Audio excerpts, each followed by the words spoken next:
بسم اللہ الرحمن الرحیم۔ السلام علیکم۔ کیا ایک دفعہ ویکسینیشن کرانے سے ہمیشہ کے لیے اس وبا سے نجات حاصل کر سکتے ہیں؟ جب پیتھوجن آپ کے جسم میں بیماری پیدا کرنے والا جرثومہ آپ کے جسم میں داخل ہوتا ہے تو وائٹ بلڈ سیلز یا میکروفیجز سب سے پہلے ان کا ٹاکرا ہوتا ہے، وہ انہیں کھا کے توڑ پھوڑ کے تباہ و برباد کر دیتے ہیں، اور لیمفوسائٹس بی لیمفوسائٹ خاص طور پہ ان پیتھوجنز کے خلاف اینٹی باڈیز بنانا شروع کر دیتے ہیں۔ جب یہ اینٹی باڈیز بننا شروع ہو گئیں تو آپ کی امیونٹی شروع ہو گئی، لیکن پھر یہ ہوتا ہے کہ ان لیمفوسائٹس میں سے کچھ سیلز مزید ٹرانسفارم ہو کر پلازما سیلز میں تبدیل ہو جاتے ہیں، اور پلازما سیلز اینٹی باڈیز بنانے کی فیکٹریاں ہیں۔ اب اگر یہ پلازما سیلز اسی طرح سے اینٹی باڈیز بناتے رہیں تو آپ مستقلاً اس بیماری کے خلاف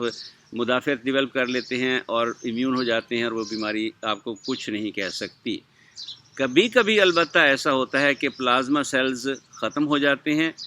پھر اینٹی باڈیز کا لیول کم ہونا شروع ہو جاتا ہے،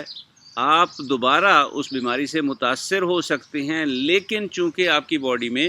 لیمفوسائٹس موجود ہیں جن کی یادداشت میں یہ محفوظ ہے کہ کس جراثیم کے خلاف انہوں نے اینٹی باڈیز بنائی تھیں،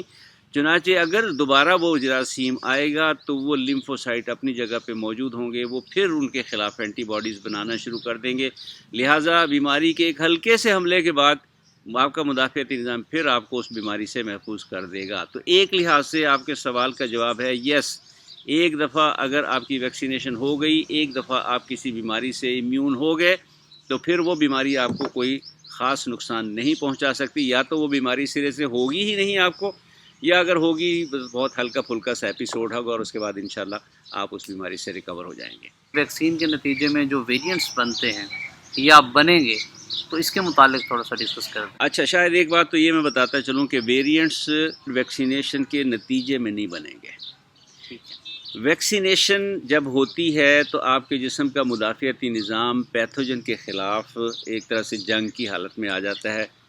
اور جب وہ اسے شکست دے رہا ہوتا ہے تو وائرس کی یہ کوشش ہوتی ہے یا پیتھوجن کی یہ کوشش ہوتی ہے کہ وہ کسی طرح سے بچ جائے، سروائیو کر جائے۔ اس سروائیول کا ایک طریقہ اس کے پاس یہ ہوتا ہے کہ وہ اپنے آپ کو میوٹیٹ کرنا شروع کر دیتا ہے، اپنے اندر جینیاتی طور پر تبدیلیاں لانا شروع کر دیتا ہے، اور یہ وہ میوٹنٹس ہیں جن کو ہم ویریئنٹس کہتے ہیں۔ اگر آپ کے جسم میں پیتھوجن کی ہر اینٹیجن کے خلاف اینٹی باڈی موجود ہے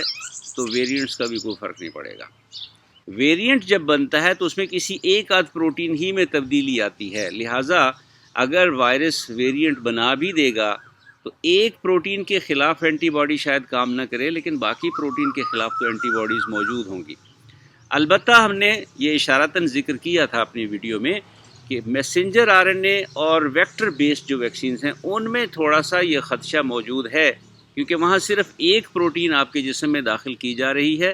اسی کے خلاف اینٹی باڈیز بن رہی ہیں۔ اب اگر اس پروٹین میں کوئی تبدیلی آ جاتی ہے، جینیاتی طور پر کوئی ویریئنٹ بن جاتا ہے، تو پھر یہ امکان موجود ہے کہ آپ کو نئے سرے سے ویکسینیشن کروانی پڑے گی اس ویریئنٹ کے خلاف۔